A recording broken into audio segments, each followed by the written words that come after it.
렘브란트 판 레인, 빛과 그림자의 마법사, 네덜란드 황금시대 화가의 삶과 예술. 렘브란트 판 레인은 17세기 네덜란드 황금시대를 대표하는 화가로 빛과 그림자의 극적인 대비를 통해 인간 내면의 깊이를 섬세하게 표현한 것으로 유명합니다.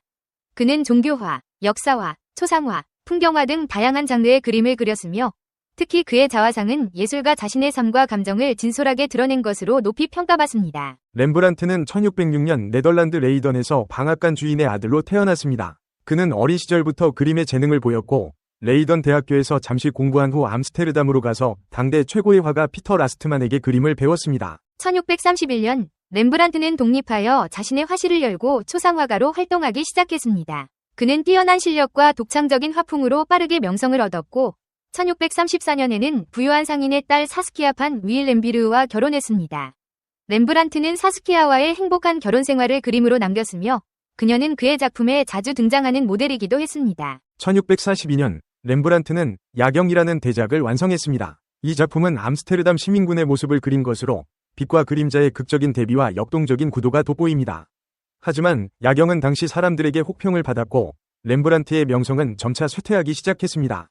같은 해 아내 사스키아가 세상을 떠나면서 렘브란트는 큰 슬픔에 빠졌고 그의 작품은 더욱 어둡고 내면적인 성찰을 담게 되었습니다. 1650년대 이후 렘브란트는 재정적인 어려움에 시달렸습니다. 그는 사치스러운 생활 습관과 미술품 수집에 많은 돈을 썼고 빚을 갚기 위해 집과 소장품을 팔아야 했습니다. 1656년에는 파산 선고를 받았고 그의 작품은 경매에 넘어갔습니다. 렘브란트는 가난과 고독 속에서도 그림을 멈추지 않았으며 그의 후기 작품은 더욱 깊이 있는 표현과 인간적인 감동을 담고 있습니다. 렘브란트는 빛과 그림자의 극적인 대비를 통해 인간 내면의 깊이를 섬세하게 표현한 것으로 유명합니다. 그는 밝은 빛으로 인물의 얼굴이나 손 등 중요한 부분을 강조하고 어두운 그림자로 배경이나 옷 등을 감싸는 방식으로 그림의 입체감과 생동감을 불어넣었습니다.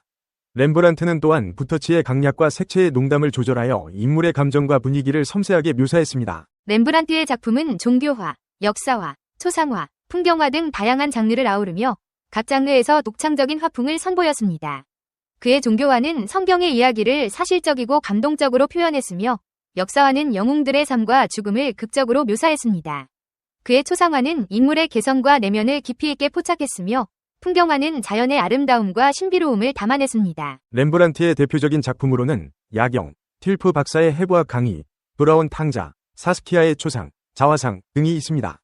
이 작품들은 모두 렘브란트의 예술적 역량과 인간적인 면모를 보여주는 걸작으로 평가받습니다. 렘브란트는 빛과 그림자의 극적인 대비를 통해 인간 내면의 깊이를 섬세하게 표현하는 새로운 화풍을 개척했으며 이는 후대 화가들에게 큰 영감을 주었습니다.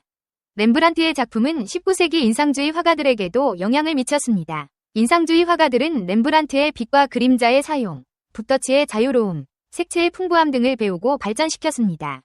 렘브란트의 작품은 오늘날에도 많은 사람들에게 사랑받고 있으며 그의 작품은 전 세계 주요 미술관에 소장되어 있습니다. 렘브란트, 반 고흐와 피카소의 차이. 미하이 칙센트미하이는 예술가를 대상으로 수십 년간 그들의 변화를 연구하며 그들이 자신의 작품을 알리기 위해 비평가, 미술관장, 예술상인, 잠재 구매자, 동료에게 어떠한 노력을 기울였는지 알아보았다. 그 노력의 대부분은 다른 이들에게 감명을 주고 편견을 이겨내며 취향의 변화를 이끌어내는 등으로 나타났다. 아무리 혁신적인 인물이라 해도 이러한 노력을 하지 않은 인물은 당대에는 빛을 볼 수가 없었다.